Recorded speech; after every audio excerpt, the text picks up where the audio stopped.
Every decision that you make has consequences. Are you making yourself better? Or are you making yourself worse? Are you moving forward or are you moving back? Are you making progress or are you stagnating? Every little decision you make counts. Most people go through life avoiding pain. And when you go through life like that, something in you dies. Something in you that you never activate is lying dormant in there, that you never get a chance to call on because you have not challenged yourself. Because so many times people have a tendency to devalue the moment, today. What they do is they greatly value the destination. And so they kind of talk about, well, when I get there, or if I arrive there, or when I do that, or when I accomplish this. And they don't understand that success is a daily thing. And I'm here to share with you that the secret of success is determined by your daily agenda. You need to consistently, every day, persistently, without quit, enjoy that pursuit. Why consistency? I think consistency is the most important thing because consistency elevates your awareness. What's the lesson? Don't limit your point of entry. Consistently, persistently pursue your potential and enjoy it. That's all I did. Trust me, you have a mindset right now, just like I have a mindset. It's how we view life. I know people with a negative mindset, which basically they view everything in a negative way. I know people with a positive mindset, which means they view everything in a positive way. People with an abundance mindset, a scarcity mindset. It's a way of thinking. The question is, how did we get there? How did we get that mindset? Through practice and habits. You see, the things I do today determines the habits I have tomorrow, which determines the mindset that I have for life. So go back to what you do daily and ask yourself, what kind of a mindset am I developing today? A new discipline immediately alters your life direction. You don't change destinations immediately. That is yet to come. But you can change direction immediately. And direction is very important. Discipline cooperates with nature. Everything strives. It is a common life function. How tall will a tree grow? As tall as it can. Everything strives to become all it can possibly be. And that striving to become is what discipline is all about. You are the leader of your life. Choose the hard path. The path of responsibility, hard work, and sacrifice. The path of discipline, humility, and ownership that ultimately leads to freedom. Make discipline part of your daily life, and your daily life will get better. Disciplining ourselves to fulfill our natural potential to become all that we can be. And finally, discipline attracts opportunity. Opportunity is always looking for ambition and skill in action. Discipline taps the unlimited power of commitment. The human will in action, driven by inspiration, enticed by desire, tempered by reason, guided by intelligence, can bring you to that high and lofty place called the good life. Now you know the master key to riches is self-discipline. And what we have found is that the most successful people have come to that conclusion as well, is that self-discipline is the master key to success. So for you to write down your goals and make a plan and set priorities and start with your most important task takes tremendous self-discipline. If you haven't done it up to now, it's so hard. But Goethe said everything is hard before it's easy. And everything at the beginning is difficult, but later it becomes easy and automatic. You have to force yourself to discipline yourself at the beginning, but after that, it becomes easier, and you actually feel happy. Now here's the most wonderful thing. When you discipline yourself to start and complete a task or a part of a task, you feel like an athlete. So here's my question. If an athlete runs in a race and comes in first, what do they call this person? the winner. Exactly.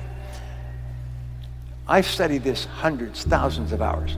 What it says is that when you win, when you come in as the winner, your body releases endorphins, which are called nature's happy drug. They make you happy. And dopamine, which is a form of energy that you get from a positive experience. So when you complete a task, your body releases these drugs and you feel happy. So they call it, the psychologists call it nature's happy drug. If you want to be happy, just start and complete a task. And you get a zip. Wow. Wow. You feel happy. So I organize my life. So I organize my tasks, and then my wife, Barbara, will come in and say, we're going to have dinner in 10 minutes. So I say, okay, 10 minutes. Let's see, what have I got here that will take 10 minutes? I can do this in 10 minutes. So I'll always end my day with a completed task. It's a real simple thing, and I've done it. I tick it off, complete, down, and I'm happy. And I walk out and I'm smiling. When you make a person feel like a winner, you feel happy. When you discipline yourself to complete a task, you give yourself a buzz. Alfred Adler, one of the top psychologists of history, called this a positive addiction. He said if you start and complete a task, you get a buzz. And the buzz becomes addictive. You start thinking, I want that buzz again. But the buzz is a positive addiction in that it makes you happy when you do it. So every time you start and complete a task, you feel like a winner. And when you feel like a winner, you want to do it again and have that winning feeling. If you want to raise happy, healthy, self-confident children, one of my programs, 21 Great Ways to Raise Happy, Healthy, Self-Confident Children, one of my 21s, is what you do is you make your children feel like winners all the time. If you're happily married, make sure that your spouse feels like a winner all the time. How do they feel like a winner? Is when you praise them or compliment them, thank them for what they did, acknowledge their success, whatever happens to be, make them feel like a winner. Because every single time you start and complete something, and it's acknowledged, the person feels like a winner. You know that the greatest speed records, Olympic records, are always broken in front of the biggest crowds. Interesting point. The biggest crowds. You get 10,000 people, you get a record. You get 50,000 people, wow. 100,000 people, they break all the world records. Because the greater the amount of praise and that you get from winning a race or potential winning a race, the faster people run. When I was in high school, I must have been maybe 16 or 17 years old. And I went rock climbing in El Dorado Canyon, near where I grew up in Boulder. I'd been climbing about 3 or 4 years, and I went to do a climb called T2. Now at the time, T2 was a relatively difficult climb. And I went at it with a kind of an arrogant lack of preparation. And I hadn't prepared for being able to do certain kinds of finger cracks. I'll figure it out when I get there. And I also didn't pause, and this is that thing about boldness and discipline, I didn't pause to really double check all my systems. Okay, so I'm on the 4th pitch. I'm about 400 feet above the ground. I'm going across this slanting crack system that I started to have trouble with, and my forearms started to engorge with blood and lactic acid, which means at some point, even if you're on a big hold, your hands are going to melt off. Okay. And I'm about to fall. I'm 400 feet above the ground. But it should be okay because there's protection. I'm tied into the rope. I may take a fall, but I'll get caught. For some reason, and to this day I still don't know why, my brain triggered that I should look at my knot. And I looked down at my knot. My knot had come untied. I had made the mistake of never really thinking about the best knot for certain types of situations, and I tied him with what's a bowline. Now, the advantage of a bowline is it's easy to untie, right? The disadvantage of a bowline is it's easy to untie. It had come untied as I kept moving across, and it is just hanging in my harness. I'm seconds away from falling, only now I will die. I will die if I fall off. My forearms are melting. And the knot had come untied. And so I called down to my partner. I said, my knot came untied. What is he going to do? He can't do anything. He'll just watch me fall to my death. And there was an old fixed piton in the rock that we put there from the first descent, an old soft iron piton. And I looked at it, and I probably had 15, 20 seconds before my hands would unwrap, if that, maybe 10. I took a runner, and I clipped it into the piton. I clipped the piton into my that runner into my harness, and just went, please hold. And I let go. And it held.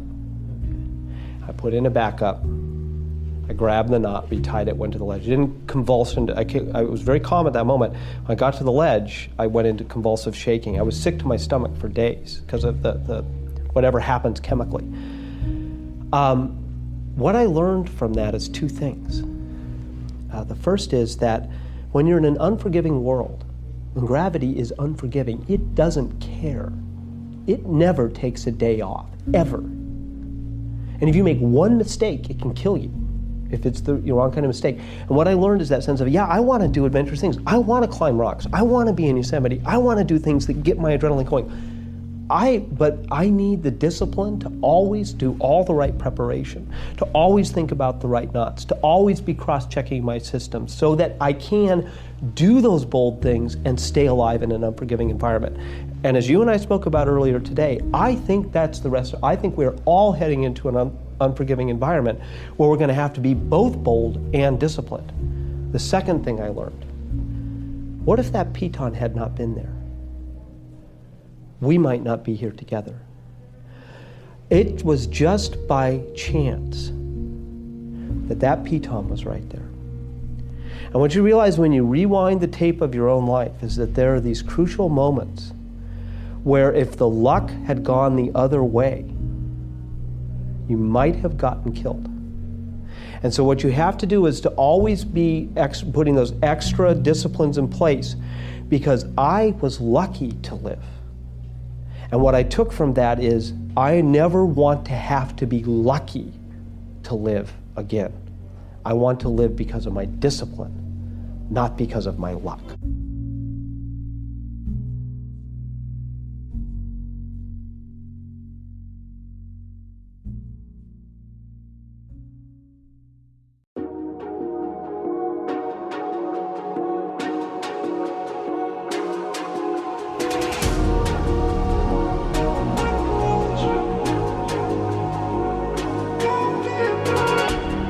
I feel raindrops on my hand. I feel calm when I stand there. Wanna be like all these people, but my mind's going deeper. And I'm a faint out. I walk around and every time try to find. And I'm a faint out. See nobody by my side and I'm feeling fine.